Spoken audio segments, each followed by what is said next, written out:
Hello. Today we are joined by Gleb Nosovsky. We'll be discussing some biographical facts about two of the most famous rulers of Russia, Ivan the Terrible and Peter the Great. In the Multimedia Museum The New Chronology, the era of Ivan the Terrible is represented in the hall titled Reformation, Collapse of the Empire. Here, visitors can learn who really ruled under the name Ivan the Terrible, what the Oprichnina actually was, what the European Reformation entailed, and how it influenced the fate of Russia and the entire world. Gleb Vladimirovich, welcome. Thank you for agreeing to meet again and share more about your research. Hello, Svetlana. It's always a pleasure to meet with you. Gleb Vladimirovich, you and Anatoly Fomenko wrote a book titled The Imaginary Tsar and the False Tsar, in which you closely examine the reigns of Ivan IV the Terrible and Peter I.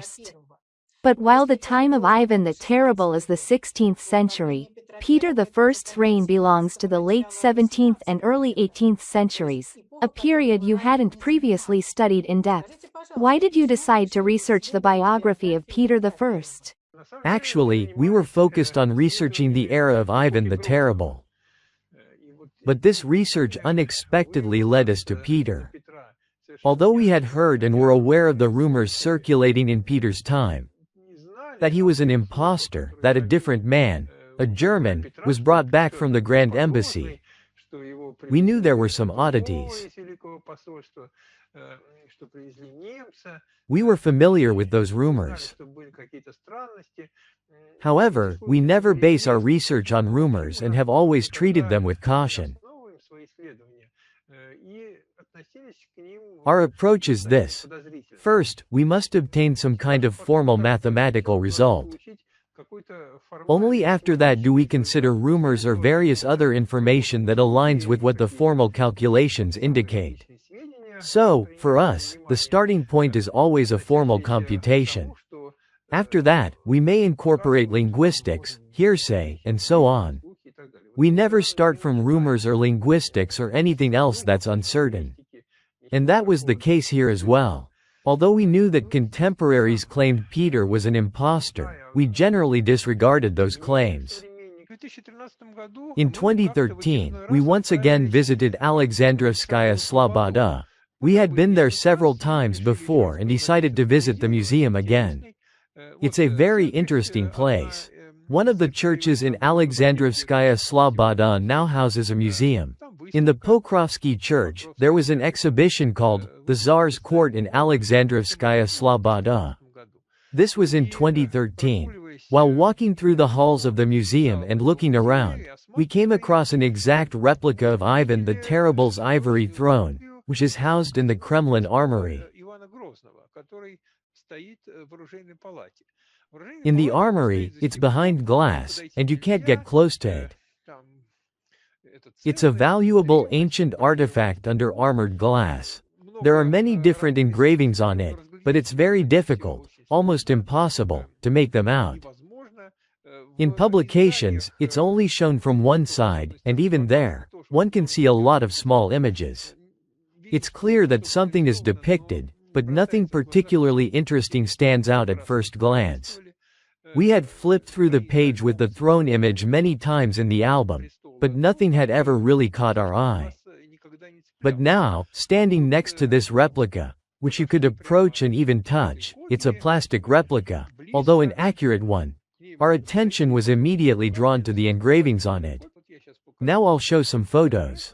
On the front panel at the bottom, there's a row of 3 images. It turns out these are zodiac symbols, which immediately caught our eye, as we already had considerable experience decoding and dating European zodiacs. On an intuitive level, we sensed something interesting could be hidden here. Perhaps we didn't immediately understand that it was a zodiac, but it was eye-catching. We took thorough photos from all sides, this side, that side. These are 3 engraved scenes at the bottom depicting planets. I won't go into detail about the decoding now. It's a very simple zodiac. If you have experience working with medieval European zodiacs, this one is quite straightforward. Here, the moon is shown rapidly moving through Capricorn. Here is the sun, a man with a woman's chest. That's ancient Egyptian symbolism for Aquarius. So, the sun is in Aquarius. And here are the remaining 5 planets. Saturn is depicted as Cronus, according to mythology, devouring his children. Jupiter is lying on a pig with a curly tail, because according to one myth, Jupiter was nursed by a pig.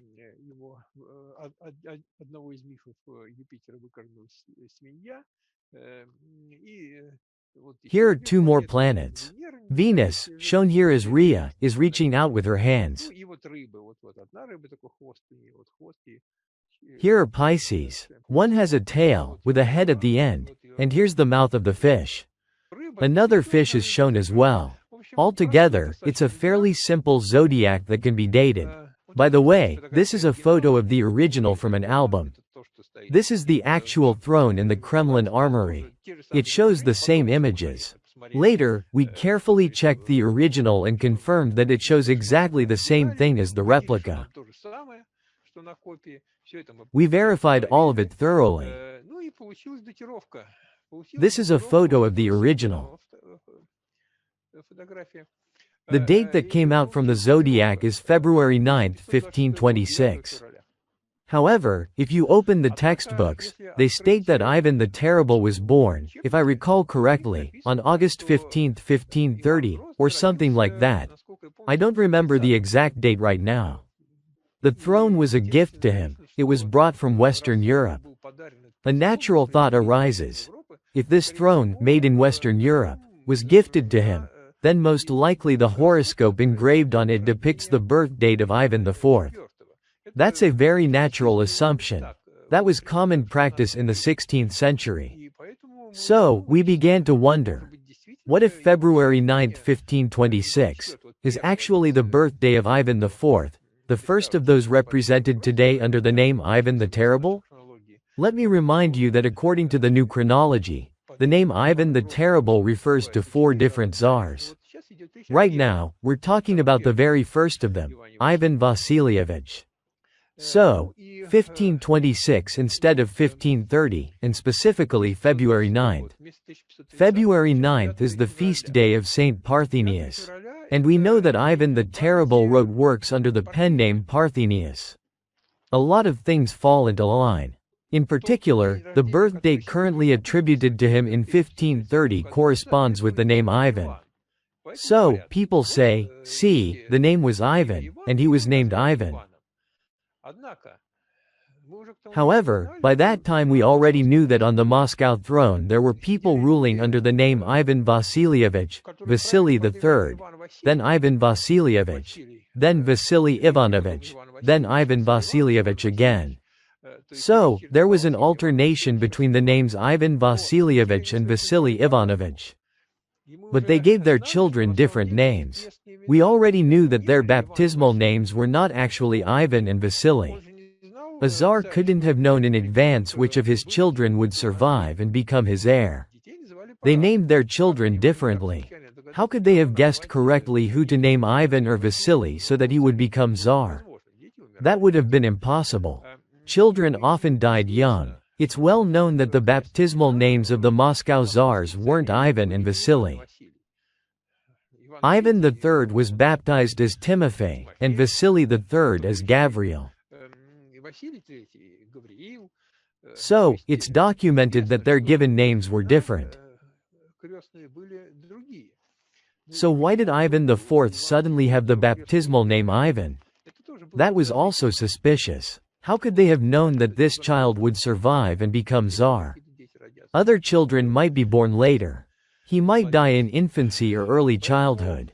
That struck us as odd.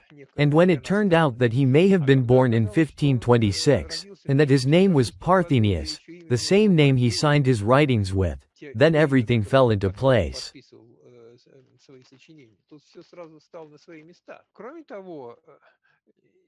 Moreover, it's known that Ivan IV was married off too early and crowned too early.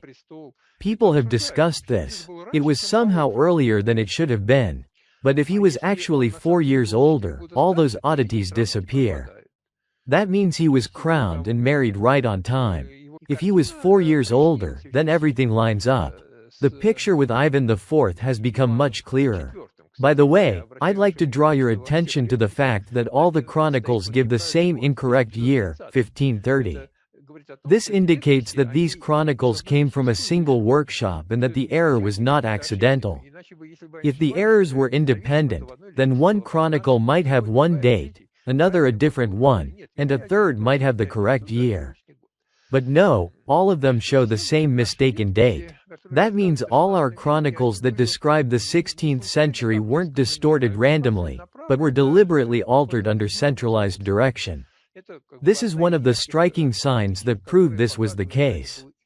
We've known this for a long time, but here it becomes immediately obvious. Here, by the way, is our reconstruction of Ivan the Terrible's reign. 4 Tsars. Right now, we're speaking about Ivan IV. He was crowned in 1547. If he had been born in 1530, he would have been only 17.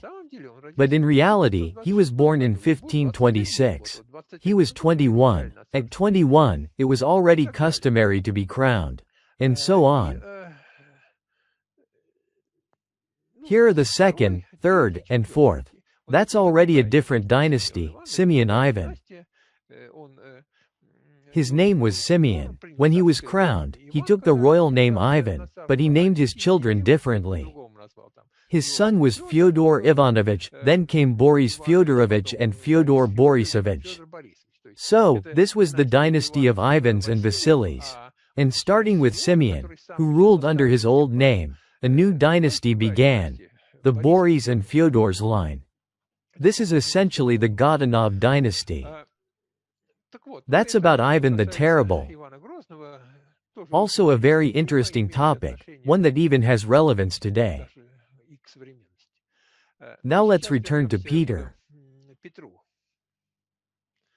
Looking at this whole situation, we decided to make a table, to see how the other Tsars' birthdays correspond to their baptismal names. Here's the table. Ivan III. Naturally, all dates are in the Julian calendar. We look at when he was born and what his baptismal name was. His name was Timofey. When is Saint Timofey's feast day? The name day in his honor.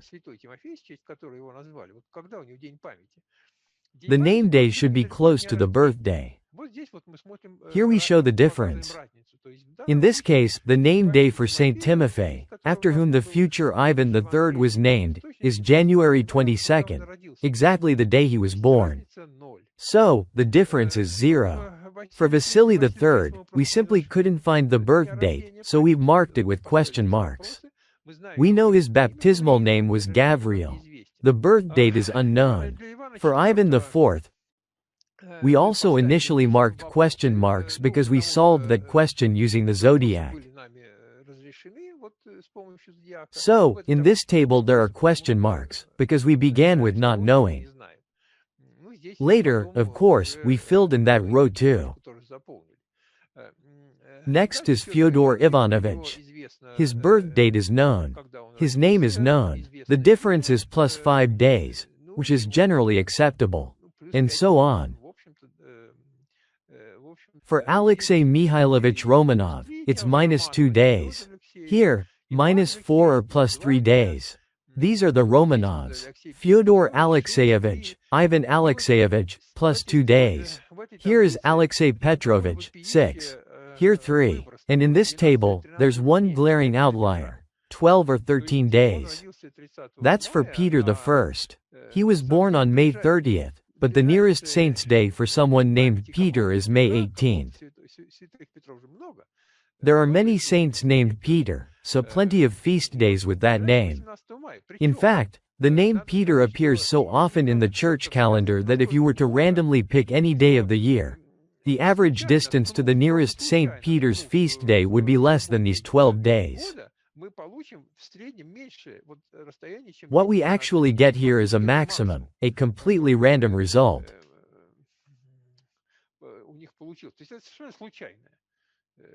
So, the distance between Peter Alexeyevich's birth date and the nearest saint's day for someone named Peter is random. If you choose a day at random from the calendar, the distance to a St. Peter's feast day would usually be shorter. So, from this, it follows that the name Peter has no connection to Peter's birthday. Which is surprising, because in all the other cases there's a clear link.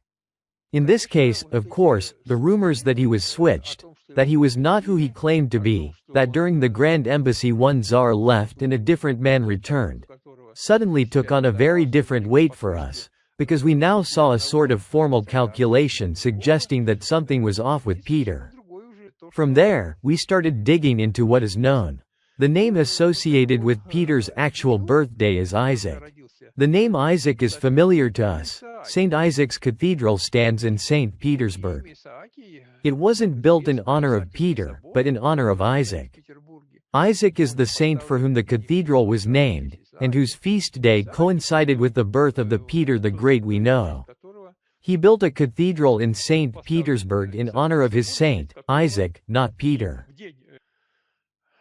Then you can look at portraits of the early Romanovs. Their faces are quite distinctive, narrow, long-nosed.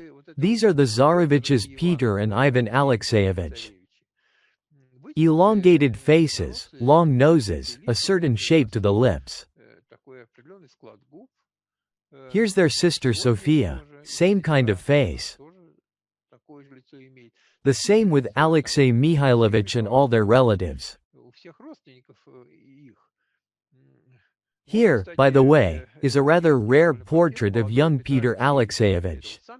This is the real Peter Alexeyevich. Look at his face. This is an authentic portrait. Pay close attention. Look at the nose, the lips, the overall outline of his young face. This was before the Grand Embassy. And here's a portrait of Peter the Great. Here is his death mask. It's a completely different face. Different skull shape, his is rounded, not elongated. The nose is different. The lips are different, everything is different.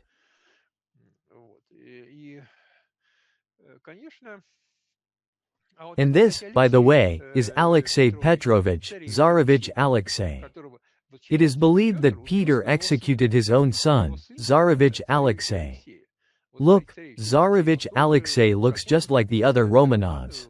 He has the Romanov face, not Peter's.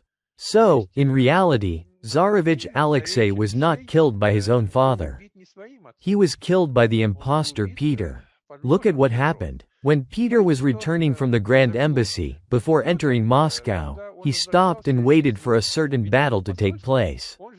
In that battle, a certain army commander Shayan defeated the entire Moscow Streltsy army.